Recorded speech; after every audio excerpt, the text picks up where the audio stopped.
Welcome back to U.S. History, AP U.S. History. We are talking about the causes of the Civil War, things leading up to that. We were discussing the Kansas-Nebraska Act that was passed in 1854. As a result of this act being passed, the Northerners are going to feel like they've been betrayed, and they will not seek any more compromises with the South. The Whig Party, the Northern Democrats, Free Soilers, Know Nothings, other miscellaneous opponents of the Kansas-Nebraska Act, particularly abolitionists, will be attracted to the Republican Party. And by 1860, Lincoln will be elected. The anti-slavery literature at the time, Harriet Beecher Stowe, you'll need to know that. Uncle Tom's Cabin certainly portrayed the South as an evil place and the evils of slavery. Sold a lot of copies. Certainly was not sold in the South, but she certainly was a product of the Second Great Awakening, and she wanted to end slavery in the United States. It became a bestseller, sold hundreds of thousands of copies, and is going to inspire the abolitionist movement to get rid of slavery because of the evils portrayed in the book. Of course, the South will condemn it and say that it's trash, but many abolitionists will embrace it. When Harriet Beecher Stowe met Abraham Lincoln, he was quoted as saying that, "So you're the little lady who started the Civil War." And this is because of this book portraying it as such a hideous institution. In a decade, it has sold 2 million copies, which is pretty remarkable. Lincoln introduced Stowe, and so we talked about that being one of the causes of the Civil War. Hinton R. Helper wrote The Impending Crisis in the South, warning that if slavery were to continue, that it was going to have an ill effect on the South. He was a white writer from North Carolina. He hated slavery, and he also hated blacks. Argued that non-slaveholding whites were being kept down, oppressed because of slavery. There wasn't enough opportunities for white people, the tenant farmers, to improve their lot. Published in the North, but could not be published in the South. It just and the audience that he was trying to reach just never read the book, mainly because a lot of the poor whites couldn't read. And eventually, the book is banned in the South. Used by Republicans as propaganda in the 1856 election when Lincoln was running to point out the fact that slavery really was an evil institution, even for the Southerners. South was infuriated that the North used the book against them, and of course provoked more secessionist sentiment in the South. By the way, the secret words for this video are Bleeding Kansas. Now, Kansas is going to be carved out of this compromise or this bill, the Kansas-Nebraska Act, and there's going to be bloodshed spilled there over the slavery issue. The New England Immigrant Aid Company created a foundation where they would support people if they would go to Kansas to stop slavery, the spread of slavery. They sent 2,000 men. And of course, when you send people who are going to be opposed by others, there's always a chance of bloodshed. Border ruffians from Missouri came across. They attacked folks that were anti-slavery, abolitionists, and people are going to be bloodied and killed. Many came armed with what they called the breacher loading rifles, breachers' Bibles. These were the Northerners. Southerners were furious that the North betrayed the spirit of the Kansas-Nebraska Act because they had been promised that Kansas would come in as a slave state, and because that's what had been agreed to in the bill, and Nebraska would become a free state. Armed Southerners came into Kansas to resist the Northerners.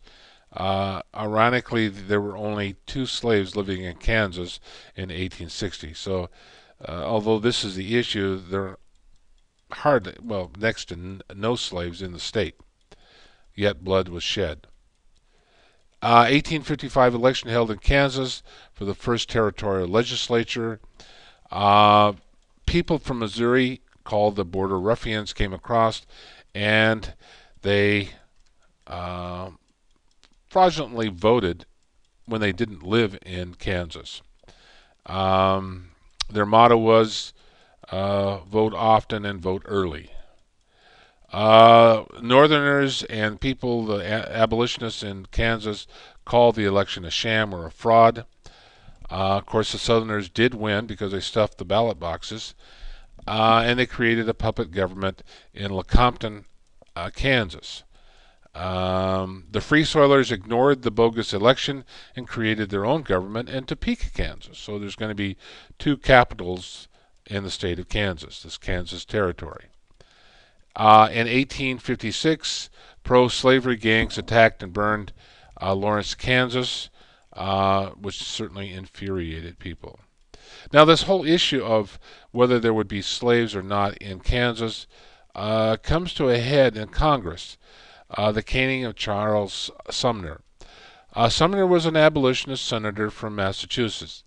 He gave a speech that said that fraud had been committed in Kansas, and he he insulted the Southerners and insulted a Southern Carolina senator, calling him an idiot.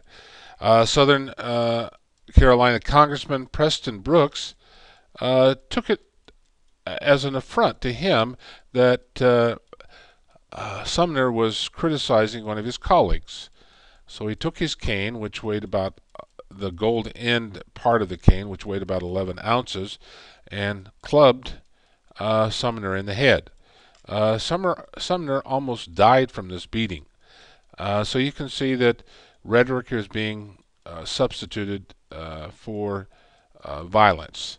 And the violence seems to escalate, not only in the Kansas area, but also in the halls of Congress.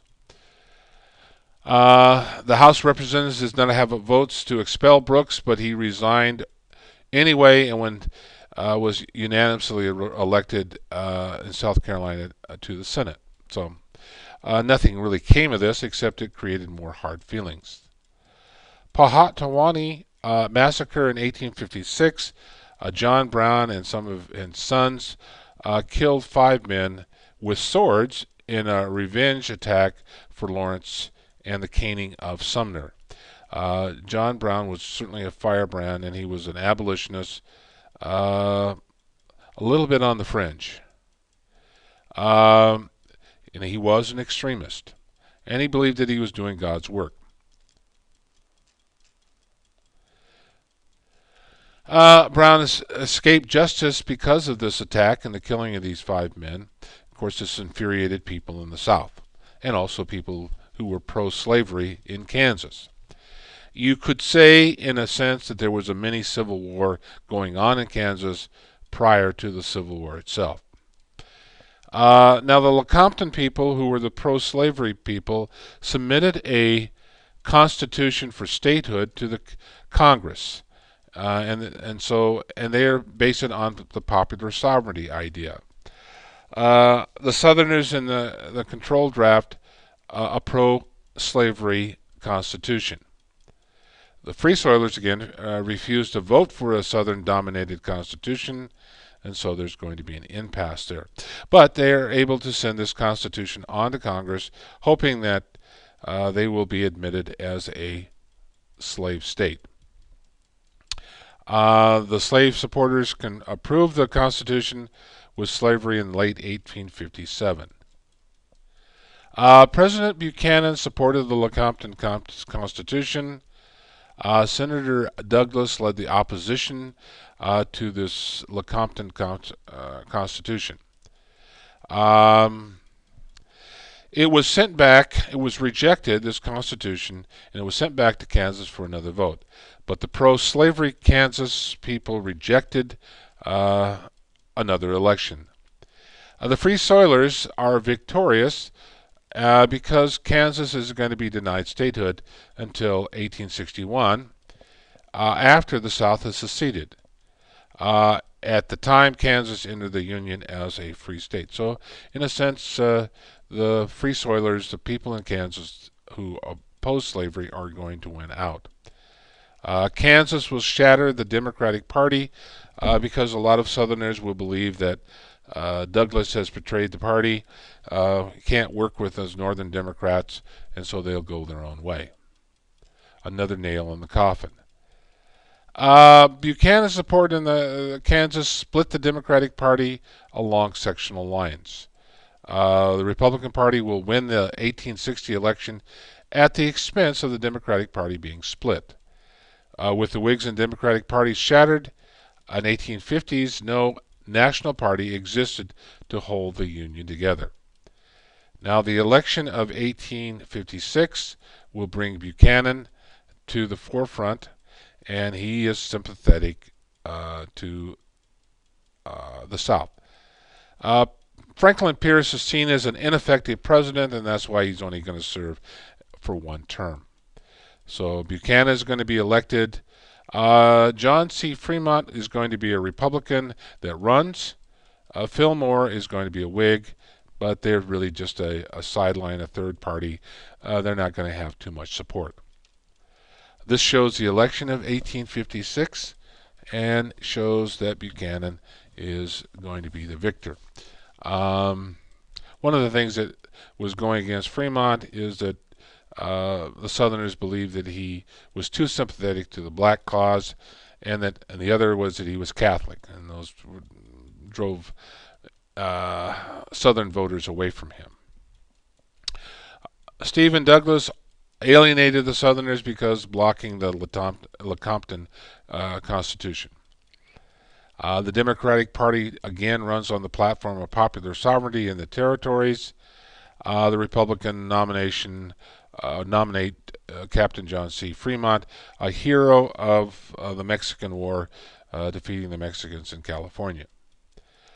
First presidential election for the new Republican Party. So they're going to be coming on the scene. Party platform said no extension of slavery in the territories. The Know-Nothings seem to support them because they seem to be anti-immigrants. They seem to be opposed to everyone, unless you're native-born. Anti-Catholic accuse Fremont of being, or the anti-Catholic accuse Fremont of being too Catholic. Did seem receive some support from the defunct Whig Party, but not enough to swing the election. And Buchanan is going to win the election of 1856. And we're going to stop right there, and we'll pick this up next time.